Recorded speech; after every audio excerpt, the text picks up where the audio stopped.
Good morning students. हमारे lockdown ई पाठशाला रामगढ़ के तहत मैं ममता कुमारी सिंह आप लोगों के सामने क्लास 10th का अध्याय 4 का पाठ को मैं आगे बढ़ाने जा रही हूँ।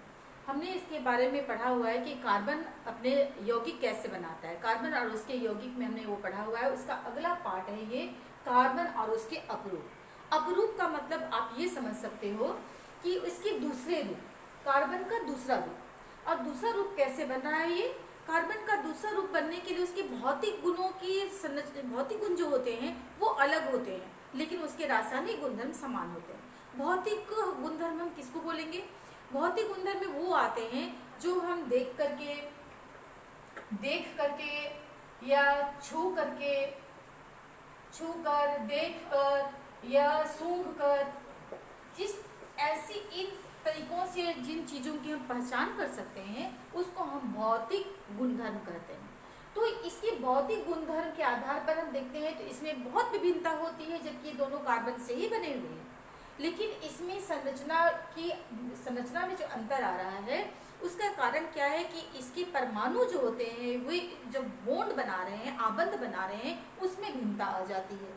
दोनों के बंधन में, आबंध में भिन्नता होने के कारण इनकी संरचना भी बिल्कुल भिन्न हो जाती है। और इसकी संरचना भिन्न होती है जिस कारण हम इसके भौतिक गुणधर्म को अलग तरीके से देखते हैं। अभी हम देखते हैं कि ग्रेफाइट क्या है। पहला है ग्रेफाइट, दूसरा है हीरा। ग्रेफाइट क्या है? अगर हम ग्रेफाइट के बारे में बात करें तो आप इससे बहुत अच्छी तरीके से परिचित हो। कैसे? क्योंकि पेंसिल में जिससे आप लिखते हो, आपकी कॉपी में वो चलती है, या फिर आप अपनी उंगली में उसको अगर रगड़ते हो और दिखाई पड़ती है, काली काली आपकी सतह बन जाती है, वो क्या है? ग्रेफाइट है। वो ग्रेफाइट की संरचना कैसी होती है? ग्रेफाइट में हमें पता है कि कार्बन के 4 इलेक्ट्रॉन होते हैं और 4 इलेक्ट्रॉन के साथ मिलकर के ये 4 बंधन बनाता है। अब ग्रेफाइट में हम देखते हैं कि इसमें ये कार्बन है, लेकिन इसके साथ 4 इलेक्ट्रॉन हैं, लेकिन ये 3 आबंध बना रहा है। 3 कार्बन के साथ में ये आबंध बना रहा है। 3 कार्बन के साथ आबंध बना रहा है, लेकिन इसके पास 4 इलेक्ट्रॉन है, 4 बॉन्ड बनना है। फिर क्या करता है? ये 2 कार्बन के साथ में एकल बॉन्ड बना रहा है, एकल आबंध बना रहा है। 2 कार्बन परमाणु के साथ में ये एकल आबंध बना रहा है, लेकिन तीसरे कार्बन के साथ में ये द्विआबंध बना लेता है। तो हो गए 4 बॉन्ड होने चाहिए, 4 आबंध होने चाहिए, क्योंकि इसके पास 4 इलेक्ट्रॉन है। एक के साथ इसने एकल आबंध बनाया, एक के साथ एकल आबंध बनाया, लेकिन तीसरे कार्बन के साथ में, तीसरे परमाणु के साथ में ये द्विआबंध बनाता है। और इसको आप यहाँ देख सकते हैं। जैसे आप देख रहे हो कि ये एक कार्बन हमने ये ले लिया है, कार्बन का एक परमाणु, और इसके साथ में एक ये है आबंध, एक ये आबंध है, एक ये आबंध है, एक ये है, एक ये है, एक ये है। 3 ये आबंध बना रहा है, लेकिन 3 परमाणु जरूर है, लेकिन इसके आबंध बन रहे हैं 4। इसके साथ इसने किसी एक कार्बन परमाणु के साथ एक बनाया, इसके साथ एक बनाया, किसी अगले कार्बन के तीसरे कार्बन के साथ में ये द्विआबंध बना देता है, जिस कारण इसकी संयोजकता पूरी हो जाती है।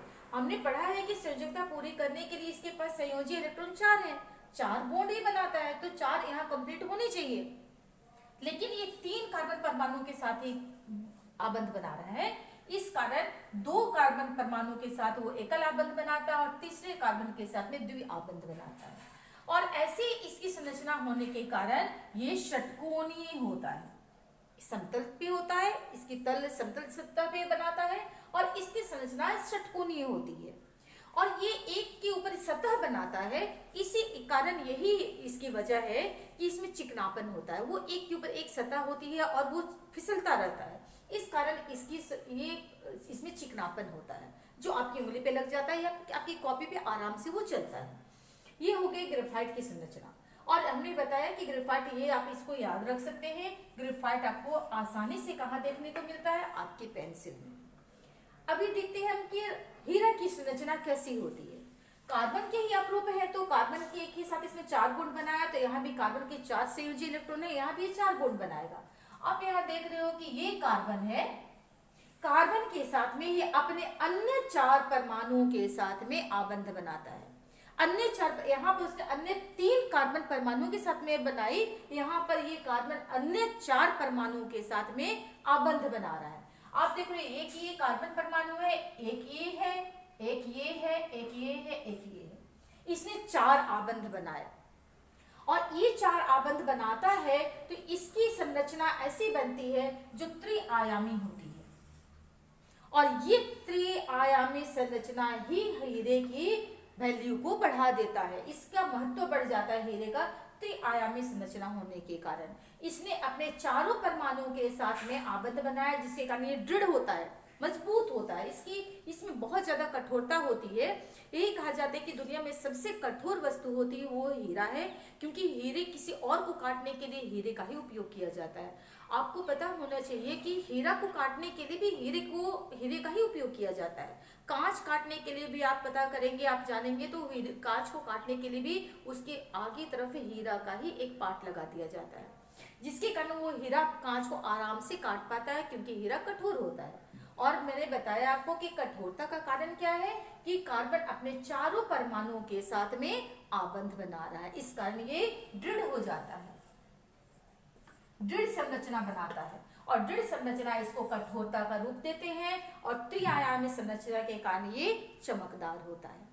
तो आप ऐसे समझ सकते हो कि इसमें अंतर क्या है। अगर देखते हैं हम ग्रेफाइट और हीरा, इसमें अगर अंतर देखा जाए तो ग्रेफाइट विद्युत का सुचालक होता है।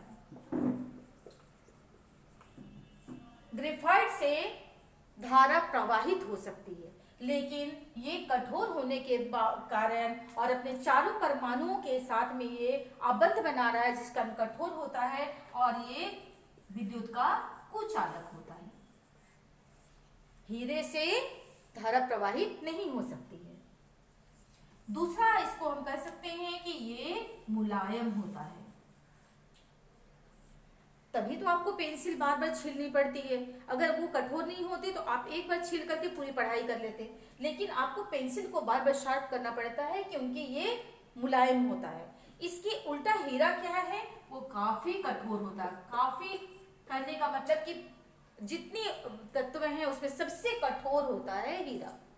ये एक हो गया आपके दूसरे इसको गुण आप मान सकते हो। तीसरा है कि इसमें चिकनापन होता है। हीरा ग्रेफाइट में चिकनापन होता है, लेकिन हीरा कैसा होता है, चमकदार होता है। इस तरह से आप देख रहे हैं कि इसमें अंतर क्या होता है, हीरा क्या है और ग्रेफाइट क्या है। ग्रेफाइट होता है जो अपने 3 कार्बन परमाणुओं के साथ में आबंध बना रहा है, और हीरा होता है जो अपने 4 कार्बन परमाणुओं के साथ में दृढ़ संरचना कर रहा है, त्रिआयामी संरचना बना रहा है। ये एक और इसमें आप अंतर देख सकते हो, ये षटकोणीय होता है, षटकोणीय संरचना बनाता है, और ये त्रिआयामी संरचना बनाता है। इस तरीके से इसके 2 अपरूप हैं और दोनों के भौतिक गुण बिल्कुल अलग होते हैं, लेकिन इनके रासायनिक गुणधर्म बिल्कुल समान होते हैं। इसके भौतिक गुणधर्म भिन्न होते हैं, लेकिन इसके रासायनिक गुणधर्म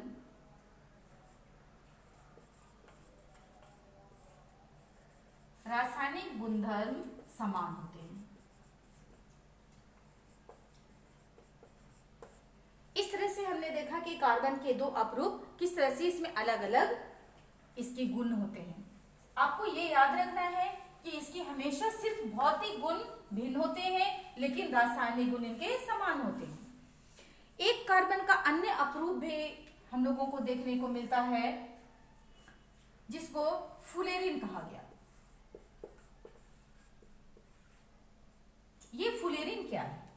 ये भी कार्बन का एक अपरूप है, और सबसे पहले इसको देखा गया C60 में। C60 में सबसे पहले फुलेरिन की पहचान की गई। फुलेरिन क्या है?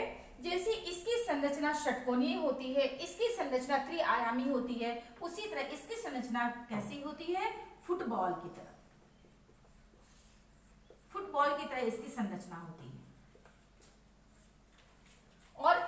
बॉल की संरचना की तरह जो संरचना होती है, इसकी जब पहचान की गई तो ये किससे मिलता जुलता था?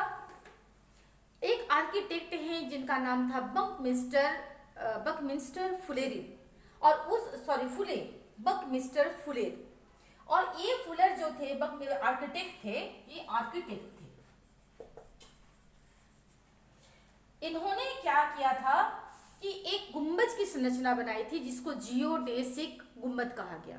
और ये जियोडेसिक गुंबद था, उसकी संरचना इससे बिल्कुल मिलती जुलती थी, और इनकी संरचना उससे मिलने के कारण उनके नाम पे ही बकमिस्टर फुलर के नाम पर इसका नाम फुलेरिन दिया गया। यानी कार्बन का तीसरा अणु का नाम फुलेरिन रख दिया गया इस आर्किटेक्ट के नाम पर, उनके सम्मान में, क्योंकि उनका जियोडेसिक गुंबद बिल्कुल इससे मिलता जुलता हुआ था। इस तरह से हमने देखा कि कार्बन के विभिन्न अपरूप होते हैं, उनकी संरचना होती है, उनके गुण होते हैं। इस तरह से हमारा ये पार्ट खत्म होता है। आप लोगों का काम है कि आप इसके गुण को लिख लेंगे, इनके स्ट्रक्चर है उसको उतार लेंगे, आप इसको याद करेंगे। अगले वीडियो में हम फिर मिलेंगे। धन्यवाद।